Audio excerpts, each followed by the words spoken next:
जय जय रघुवीर समर्थ. श्लोक. मना कोप आरोप नाते नसावी, मना बुद्धी हे साधू संगी वसावी, मना नष्ट चांडाळ तो संग त्यागी, मना होई रे मोक्ष भागी विभागी. अर्थ. वाईट विचारांचे आरोप प्रत्यारोप नसावे, या उलट आपण सज्जनांच्या सोबत राहावे असा आदेश आपल्या बुद्धीला द्यायचा आहे.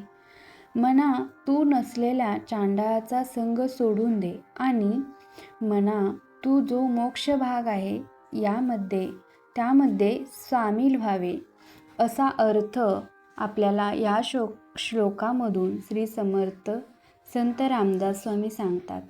ते म्हणतात की आपण संगत ही कायम चांगल्याची धरावी, चांगले विचार आत्मसात करावे.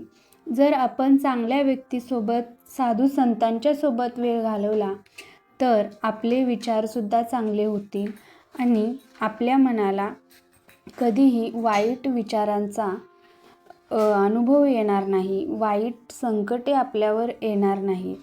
जसा आपला विचार आहे तसंच आपलं वर्तन होतं आणि आपल्या दैनंदिन जीवनातली वर्तणूकसुद्धा तशीच होते.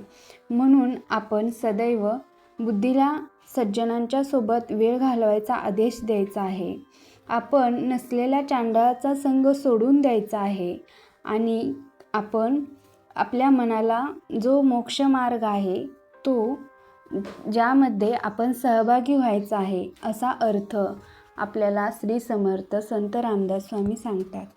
जय जय रघुवीर समर्थ.